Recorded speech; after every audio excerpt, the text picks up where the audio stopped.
Dexter Morgan. Dexter? What the heck kind of name is Dexter? Dexter, our favorite show about a vigilante serial killer, set a high bar for villains throughout its 8 seasons. While Dexter Morgan's intelligence and capabilities make him a challenging character, the show still requires compelling antagonists to create that foreboding angst and tension. Many intriguing villains have emerged to keep the series interesting, bringing excitement and elevating the show's quality. Although some might have fallen short of Dexter's complexity, others compensated with captivating performances. So, without wasting any more time and a fair warning for spoilers from the show, we dive into every major antagonist that Dexter faced that made the show a thrill ride for the viewers. Before we get too deep into it though, we have a very small request. If you like our content, please support us by subscribing to the channel. It's a small click for you, but for us, it means a lot. Thank you. Let's begin. Such a thing. Oh, I have my excuses and justifications. Brian Moser, Season 1. Brian Moser is one of those characters you shouldn't trust based on their looks because looks can be deceiving, and Brian is on top of it. He's the first antagonist appearing in the first season and goes by Rudy Cooper to hide his identity.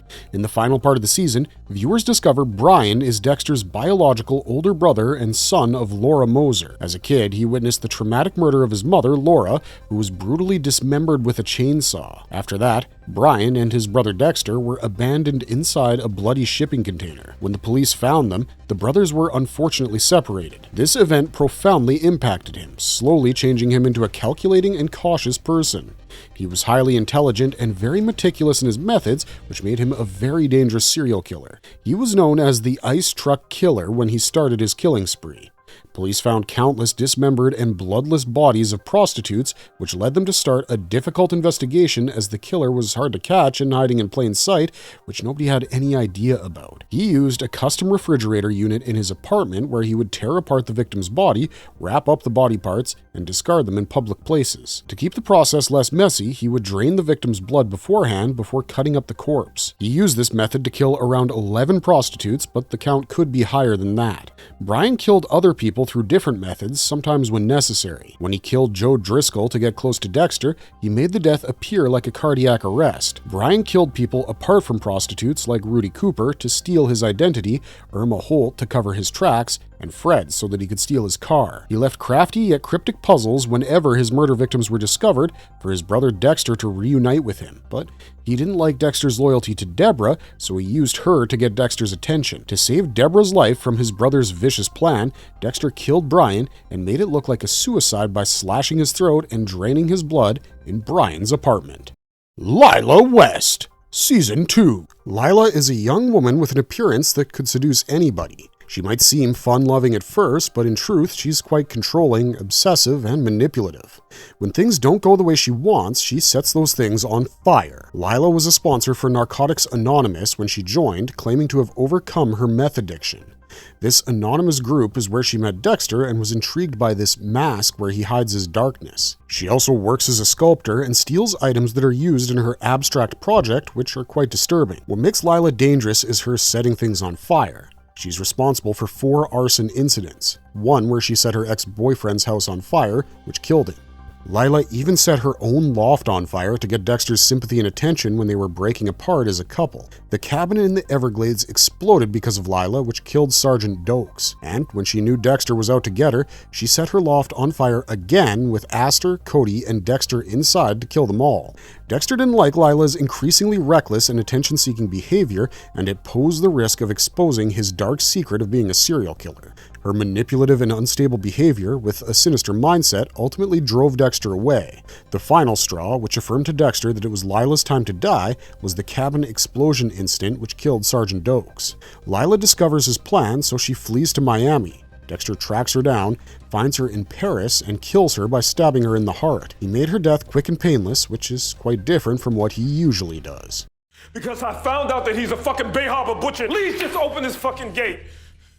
James Doakes, Season 2. James Doakes might be the only character on this list that Dexter didn't kill himself. He wasn't much of a villain, but still an important arch-enemy for Dexter. It was kind of tragic how he died, but he was so close to disclosing Dexter's true nature that something ominous was bound to happen. Sergeant James Doakes was a determined and seasoned member of the Miami Metro Homicide, where he served as both a detective and supervisor at crime scenes. He frequently worked with Sergeant Angel Batista and Officer Deborah Morgan, and also worked alongside the forensic experts team, including Dexter Morgan and Vince Masuka. Sergeant Doakes possessed a sharp intuition that allowed him to sense trouble and discern the darker side of individuals. Notably, he was the only character who suspected Dexter Morgan of harboring a sinister side. Doakes openly expressed his unease around Dexter, even confessing that he found him creepy. His suspicions led to him keeping a watchful eye on Dexter and eventually tailing him because he felt that Dexter might have some connection to the ice truck killer. Sergeant Doakes' relentless stalking of Dexter hinders his ability to satiate his homicidal impulses. After briefly evading Doakes, Dexter is caught off guard when he discovers his true nature by tracking his boat. Dexter gains the upper hand, holding Doakes captive in a remote cabin in the Everglades. Despite having the chance to uproot him from his path, Dexter refrains from killing Doakes since he doesn't meet the criteria of his moral code. During the sergeant's captivity, they both engage in conversations, slowly revealing how deeply they understand each other despite being so different. Instead of killing Doakes, Dexter opts to frame him for his crimes by planting evidence. In their final encounter, Dexter acknowledges how much he liked talking to him so freely, but their interaction is cut short when Lila West discovers the cabin and, in order to save Dexter from being exposed by the sergeant, turns up the propane valve and the stove of the cabin, which causes a fiery explosion that ultimately kills Doakes, unwittingly completing Dexter's frame job.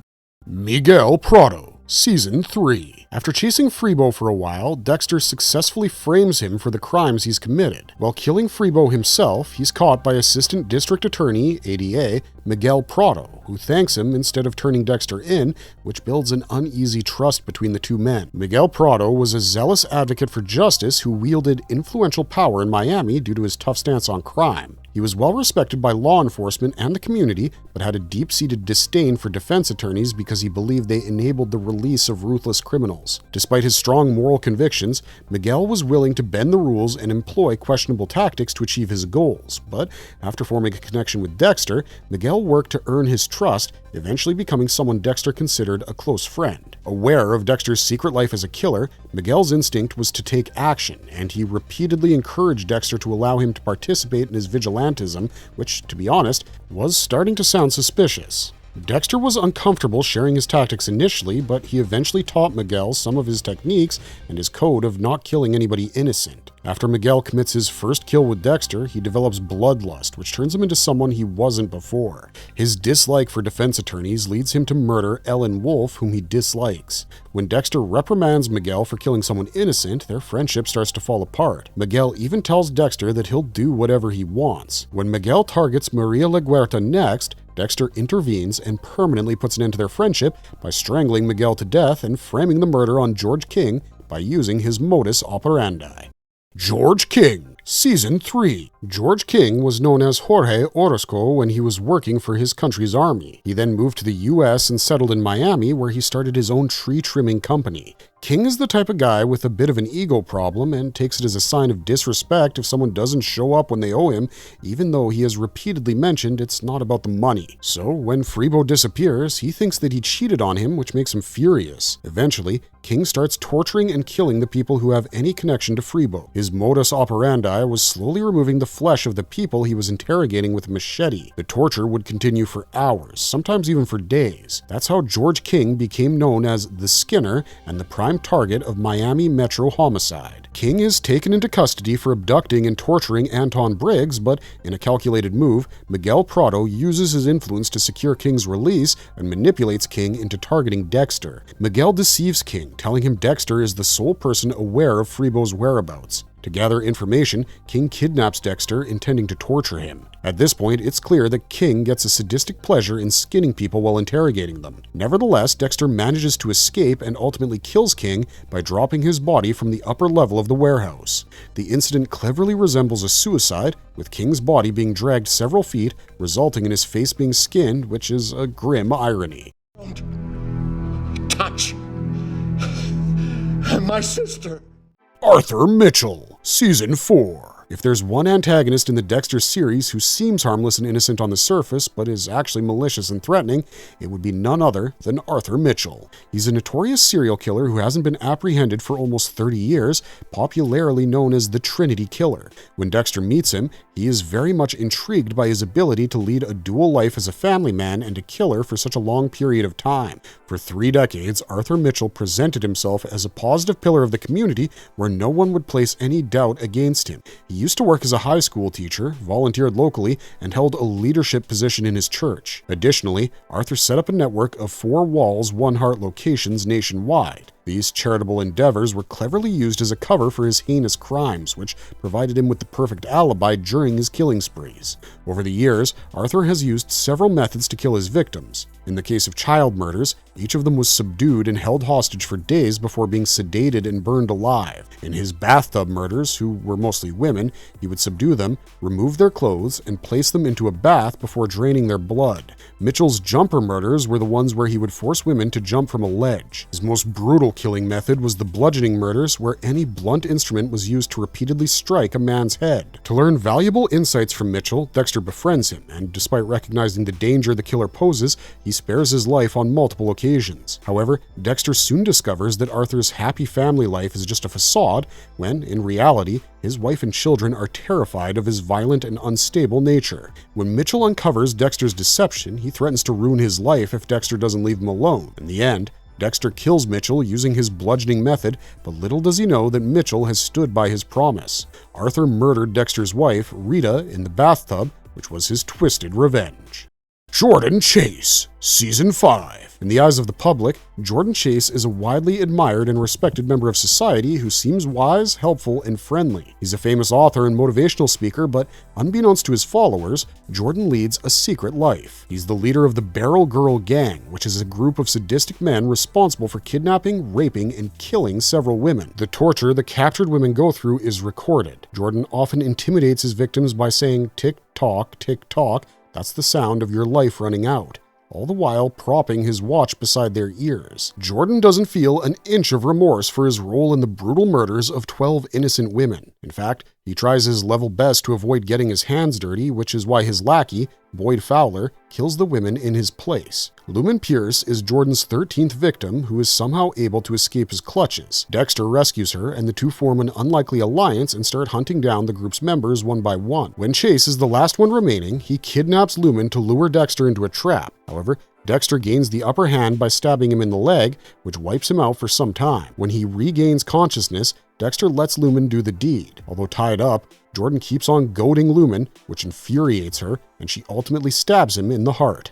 Stan Liddy, Season 5. Liddy is not an antagonist character who has any kind of sadistic tendencies, but he was out there trying to expose our vigilante serial killer, so he needs to be added to the list. He's one of those characters who presents himself as a carefree, easygoing person around the people he likes, but swiftly changes into a hardened, no-nonsense cop when circumstances demand. He's a corrupt police officer working in the narcotics division, but gets arrested during a sting operation, which leads to his suspension. He develops a strange fixation on exposing Dexter's secret, which drives him to engage in illicit activities like breaking into the Miami Metro Police Department under the name of his head, Joey Quinn. Liddy misappropriated surveillance equipment and installed it in Dexter's apartment without authorization. Even after being fired by Quinn, Liddy doesn't stop his pursuit, convinced that disclosing Dexter's dark secret will be his ticket back to his job. Sometime later, even Quinn suspects Dexter of being involved in the Mitchell case, so he secretly hires Liddy to investigate with backing. But when nothing concrete appears during the investigation, Quinn stops funding and supporting Liddy. Liddy gets very close to the evidence that might expose Dexter's truth. He even goes so far as to kidnap him and get his confession, but Dexter overpowers him and stabs him to death. Travis Marshall, Season 6. If there's any character that tops the classic delusional villain mold in the Dexter series, it's got to be Travis Marshall, who is a mostly polite and collected individual. But deep down, he's suffered from severe psychological trauma since his childhood, which makes him violent and manipulative. During his childhood, he killed his parents and Professor James Geller as a college student because of his mental disorder. Travis has a master's degree in art history from the University of Tallahassee, after which he worked as a conservator for paintings and artifacts at the Miami Cultural Center. In the show, he's known as the Doomsday Killer since his murders are all biblically themed. Travis's killings follow the Doomsday Tableau, which are events that will take place before Christ's return, as mentioned in the Book of Revelation. According to him, they were justified killings because he believed he was ushering in the apocalypse or the end of days. He showed no remorse for the lives lost as he viewed them as necessary sacrifices. Travis single-mindedly devoted himself to executing what he deemed was God's plan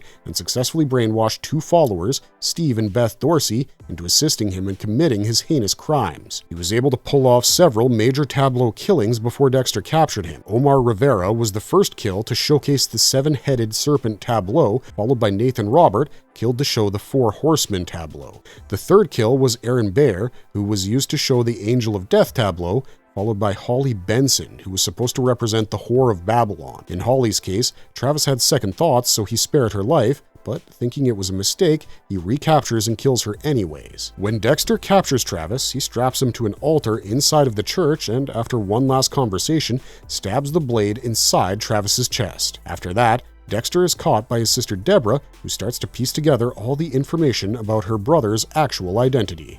Isaak Sirko, Season 7. Isaak Sirko is one of those characters whose presence and killing knacks make the show interesting. He's the ruthless leader of the Ukrainian-based Koshka Brotherhood, a crime syndicate, and arrives in Miami searching for Viktor Baskov, who is later revealed to be his lover. Unbeknownst to Isaak, Victor was killed by Dexter. He eventually discovers Dexter's involvement, so Dexter attempts to assassinate Isaak via the Brotherhood's Colombian rivals. But guess who survives because of their exceptional fighting skills? That's right, it's Isaak, who effortlessly eliminates the would-be assassins. However, Isaak is arrested for the murders, but is released due to evidence tampering staged by Joey Quinn at the command of George Novikov. As Isaak and Dexter navigate their complex relationship, Isaak reveals his reasons for seeking revenge, and the two develop a peculiar bond, with Isaak suggesting that they could have been friends under different circumstances. However, when the Koshka Brotherhood betrays Isaak and sends assassins after him, he forces Dexter to assist him by kidnapping Hannah McKay, Dexter's girlfriend. Isaak promises to spare Dexter's life after they eliminate the assassins. The unlikely allies successfully dispatch the would-be killers, but their partnership is short-lived as George Novikov appears out of nowhere and fatally shoots Isaak in the gut. As a final request, Dexter takes Isaak to the location where Victor's body was dumped. With his last breath, Isaak offers Dexter advice on love before succumbing to his injuries. Maria Laguerta, Season 7. Captain Maria Laguerta has been present in the series from the very beginning. She's been part of almost every investigation and worked alongside Sergeant James Doakes and Angel Batista. Maria used to deal with the political side of the department, but when James Doakes was named the Bay Harbor Butcher, she started to show her skillful investigation to find the real killer. When a bloodslide at Travis Marshall's crime scene showed that the real butcher might still be at large, Maria saw a purpose to remove the stain from Doakes' name. While privately investigating, she starts suspecting Dexter when a list of boat owners shows his name. She asks for Thomas Matthews' help, who doesn't believe her theory but agrees in exchange for his full pension. Together, Maria and Thomas go to the cabin in the Everglades where Doakes died and discover that the cabin was being rented by Santos Jimenez, one of the men responsible for the death of Laura Moser, Dexter's mother. By pulling some strings, Captain Maria has prisoner Hector Estrada released on parole. Hector was the one who ordered Laura's death, and Maria planned on using him as bait to capture Dexter. While Dexter is on the verge of avenging his mother's death, he realizes Captain Maria is tracking his movements and also stalking Hector. Dexter later plants pieces of evidence to discredit Maria so that she is suspended from the department, but she persists and finds proof that Deborah is aiding Dexter's criminal activities. Dexter then sets a trap for Maria by capturing Hector and luring her to a meeting with him. It seems like everything is going according to Dexter's plan, but Deborah shows up unexpectedly. Maria wakes up from her sedated state and tells Deborah to shoot Dexter, but she ends up shooting Maria herself, which leaves her feeling guilty and horrified. Oliver Saxon, Season 8. A charming man, Oliver Saxon is so good at mimicking that you might mistake him for a normal guy, but he's far from that. He's a psychopath and a serial killer who transferred to Miami after having a killing spree when he used to travel from city to city. Dexter coins Oliver to be the perfect psychopath, even though Oliver's identity is revealed almost in the end. Saxon was a ruthless and cunning person who felt neither empathy, remorse, nor fear. He was a born killer with a history of brutal violence going back to his teenage years. He even drowned his own younger brother and felt nothing. His crimes escalated over time, earning him the distinction of being a serial killer and mass murderer. His sadistic nature guided him to torture his victims, which gave him a twisted sense of pleasure when he saw them suffering. Saxon was given the moniker of brain surgeon as he kept a piece of brain from each of his victims as a memento. Dexter clearly saw Saxon as a monstrous individual who was capable of committing brutal crimes without hesitation, which included those who were close to him. Ultimately, Saxon's actions profoundly impacted Dexter's life, which stopped his reign as the Bay Harbor Butcher. He's by far the scariest and most bone-chilling antagonist in the Dexter series. In the end, Dexter is able to put an end to their cat-and-mouse game by stabbing Saxon in the neck with a pen. Oliver has a kill count of 24 people, which isn't even close to the number of people killed by the Trinity Killer or by Dexter. Jacob Elway. Season 8. Jacob Elway is the owner and operator of Elway Investigations, which is a private detective agency established in Miami. He might not be a serious villain, but his character kept the series finale thrilling. He hired Dexter Morgan after she left her position as lieutenant at Miami Metro Homicide and offered her a flexible position as an independent agent. While Elway presents himself as a friendly and laid-back guy, he's ultimately driven by greed for financial gain. He's the final antagonist in the series, mostly focused on Hannah McKay since a large bounty is placed on her, which he's interested in earning. Elway is somehow able to catch Hannah on a bus through his contacts, but smart Hannah quickly injects a tranquilizer into his leg, which causes him to pass out. He remains unconscious for a long while, giving Hannah a quick escape from getting caught. The series ends with Elway failing to catch her, so there are no rewards from the U.S. Marshal either. Kurt Caldwell. New Blood. We can't end this list without mentioning the runaway killer who appeared in the new special event series Dexter New Blood. Kurt Caldwell, father of Matt Caldwell, led a double life as a respected member of his upstate New York community and a prolific serial killer who preyed on vulnerable runaway teenagers. Kurt is known in his community for his generous attitude, and everybody loves him. Little did these people in Iron Lake know that he often got angry and stressed when things didn't go his way. Caldwell exploited his position as the owner of a local truck stop and diner where he found his perfect victims. The girls he would capture were imprisoned for several days, after which he would release them. The girls would think that they were free and try to run away from him in his cabin, only to be shot to death. After his son Matt's death, Kurt was fixated on seeking revenge against Jim Lindsay, unaware of his true identity as Dexter Morgan. Kurt's twisted crimes ultimately led to his demise at the hands of Dexter. An underground bunker was discovered after his death, which showcased 30-some women preserved and kept as trophies. She was hunting. Right? You're hurting me.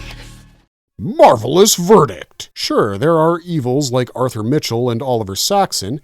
Then there are greater evils like Dexter Morgan, who share the same homicidal tendencies, but he kills those who have shed the blood of innocence or who were just present at the wrong place at the wrong time, which sort of makes him a vigilante. All these psychopathic characters have taught viewers one thing for sure: to be suspicious and wary of strangers, no matter how close you are to them or how friendly and charming they try to be. With that, we're gonna have to end the video here. Which one of these characters did you find the most intriguing, and which of their ends was the most disturbing?